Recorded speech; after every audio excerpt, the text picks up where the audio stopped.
How do we actually sell your home for more money? The formula can be complicated and take time, but the good news is with a great process and system, expertise and skill, it is achievable. If you're wondering why you should listen to me, I'm a real estate agent that has helped hundreds of clients successfully sell their homes for more money. We recently closed on a home sale where the seller thought their house was worth $515,000. After we made some smart changes, implemented our proven processes and systems, it actually sold for $560,000. That's the kind of difference I'm talking about. In this video, I'm going to share 5 game-changing tips that can help you sell your home for way more money. We'll cover things like making your house look amazing, setting the right price, and marketing it like a pro. Trust me, these aren't just small tweaks, they can mean thousands more in your pocket. Now, let's talk about the secret weapon in selling your home for more, the pre-listing makeover. You might be thinking, do I really need to change things up before I list? Trust me, this step can make a huge difference in how much you get for your house. In this step, we focus on the 5 controllables. I call them the 5 C's: condition, cleanliness, clutter, configuration, and colors. First impressions are everything in real estate. When a buyer pulls up to your house, you want them to fall in love before they even step inside. That's where Curb Appeal comes in. I've seen houses sit on the market for months and then sell in days after some simple outside touch-ups. Here's what you can do. Start with a fresh coat of paint on your front door. It's an easy weekend project that can totally change how your house looks and feels from the street. Add some colorful flowers in the window boxes or pots near the entrance. And don't forget about your mailbox. A new one can make your whole property look more put together. But the makeover doesn't stop at the front door.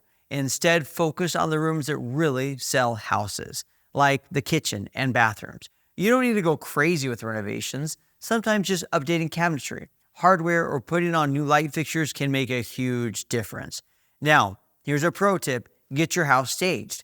The National Association of Realtors says that 81% of buyer agents think staging helps people imagine living in the house themselves. It's not as expensive as you might think, usually between $2,000 and $2,400, and it can really pay off. Before you list, consider getting a pre-listing inspection. It might seem like an extra step, but it can save you headaches later on. You can fix any issues before buyers find them, which keeps them from using problems to negotiate a lower price. Finally, don't skimp on photos. Good pictures can make your house stand out online and lead to a higher sales price. But here's a trick: don't show every single corner of your house in the photos. Leave a little mystery to encourage people to come see it in person. Remember, you don't have to spend a fortune to make your houses more appealing. Even small changes like new doorknobs, a ceiling fan, or updating old carpet can make a big difference. The key is to focus on improvements that give you the biggest bang for your buck. By mastering this pre-listing makeover, you're setting yourself up to get top dollar for your home. It's all about making smart choices that showcase your house in the best light possible. Now that we've got your house looking at its best, let's talk about something that can really make or break your sell: pricing. You might think setting price is just about picking a number, but there's actually a strategy behind it. I'm going to share with you some insider tips on how to price your home to attract a bidding war. Yes, you heard right, a bidding war. First thing first, you need to understand your local market. Every neighborhood is different, and what works in one area may not work in another. For example, if you're selling a single-family home in good condition, you might attract buyers who don't want to deal with repairs. That's important to know when you're setting your price. Now, here's a trick I've used many times. Price your home right at or slightly below market value. I know, it sounds crazy, but hear me out. Nathan Garrett from Garrett's Realty Group says pricing your home slightly below market value can create urgency to active buyers who know the market. This strategy often leads to multiple offers and can start a bidding war, and who doesn't want buyers fighting over your house? But how do you figure out the right price? Well, this is where a good real estate agent comes in handy. They understand fair market value in your area and can help you determine how much your house is really worth. Don't just guess. Get an expert opinion. Here's another cool trick: create a sense of urgency. One way to do this is by scheduling all your showings for the same day. Ryan Fitzgerald, owner of Raleigh Realty, suggests block all showings until Saturday at 10 a.m. This strategy will create a line of potential homebuyers outside of your front door. Imagine the buzz that can create. Timing is everything when it comes to selling your home. Did you know that homes often sell for more in the spring and the fall? It's true, But be careful about selling during certain times.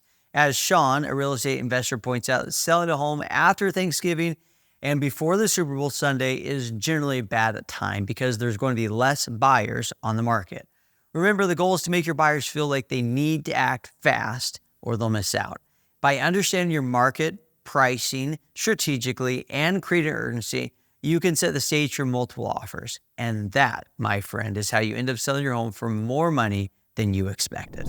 Now that we've talked about pricing your home to start a bidding war, let's dive into how to make your house stand out from the crowd.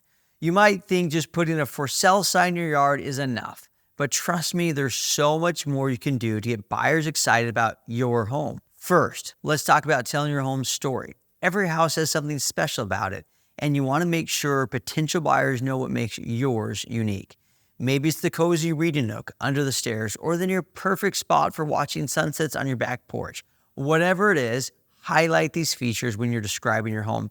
It's not just about square footage, number of bedrooms, and bathrooms. It's about helping people imagine themselves living in your home. But how do you get your home story out there? Well, that's where smart marketing comes in. These days, most people start their home search online, so you've got to make sure your house looks amazing on the internet. Ryan Fitzgerald from Garrett's Realty Group says, most buyers will see your home online before they ever see it in person. That means you need great photos.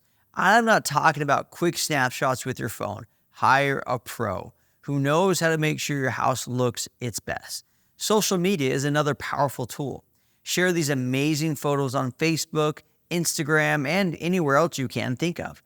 The more people who see your house, the better your chances of finding the right buyer. Don't forget about your real estate agent's network either. A good agent has connections with other agents, potential buyers, and even people who might know someone who's looking for a house just like yours. Let your agent spread the word through their channels. It can really pay off. Here's a cool trick I've used before. Create a digital home story. These are online services. There are online services that let you show off things like your home's maintenance records and floor plans. It might sound kind of boring, but it actually helps build trust with buyers. They'll feel more confident knowing your house has been well cared for.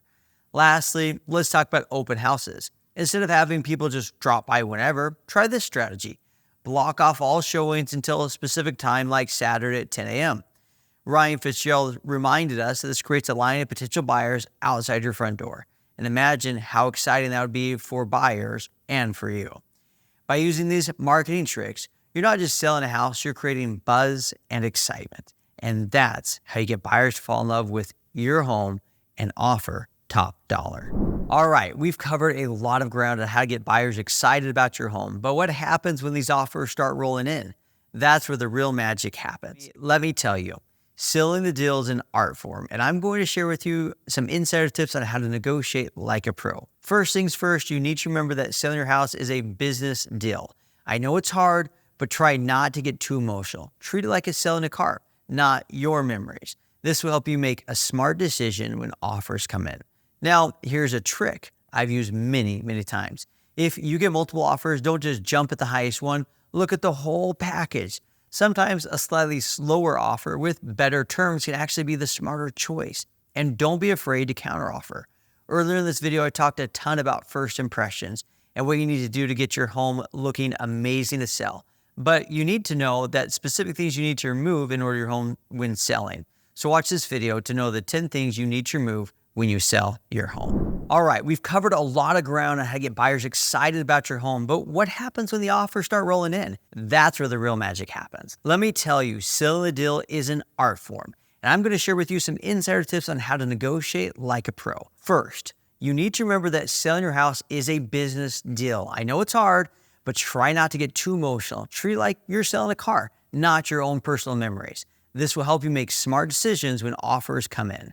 Now, here's a trick I've used many times. If you get multiple offers, don't just jump at the highest one. Look at the whole package. Sometimes a slightly lower offer with better terms can actually be the smarter choice. And don't be afraid to counteroffer. This is a great way to find a win-win scenario for all parties. Earlier in this video, I talked a ton about first impressions and how you can get your house ready to sell.